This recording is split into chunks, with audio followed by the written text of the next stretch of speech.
नोयेच्या दिसांनी जशें जालें तशेंच मनशाच्या पुताचें येणेंय जातलें. जसो बुट्टे आदल्या दिसांनी नोये पेट टर्मान भितर सरलो तो दीस मेरेन लोक खाता पियेतालो, लोक जावन आनी लग्न करून दिवनासलो आनी परिवार येवन तांकां सगल्यांक बुडोवन मारी पर्यंत तो कांयच नकळो जालो.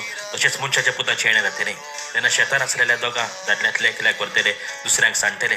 दोगी बायलो दांत्यार दळटल्यो, तातले एकल्याक व्हरतले, दुसऱ्याक सांडटले. म्हणटच तुमचो सोमी केन्ना येतलो तो तुमी नकळो देखून जागृत रावात. हे मात जाणो जायात केन्ना चोर येतलो तो घरकार जाणो आसलो जाल्यार जागृत रावतलो आसलो आनी आपलें घर फोडून नागोंक दिवचो नासलो. म्हणटच तुमी तयार रावात, कित्याक तुमी रावनान ते घडये मनशाचो पूत येतलो. वय बाबड्यानो, आयज क्रिस्तानाचो पयलो आयतार. आयज सावन नवें सेवाधर्मीक वर्स सुरू जाता.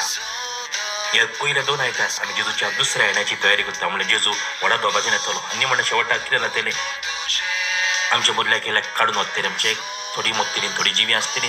तेन्ना आमी जागृत रावया. जेन्ना देव आमच्या जिविताच्या दारार मागतलो, आमचे कडेन कितें आसतलें काय, म्हणटच जागृत रावया. बऱ्यो कन्यो घेवन जागृत रावया. ताच्या कुशे प्रमाणे जिवन जागृत रावया.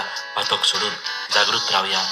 ताच्या उतरा प्रमाणे, ताचे कुशे प्रमाणे जिवन. आनी अशे तरेन जेन्ना आमी बऱ्यो कन्यो घेवन रावतले हांव, तेन्ना देव आमकां स्वर्गार व्हरूंक तयार जातलो.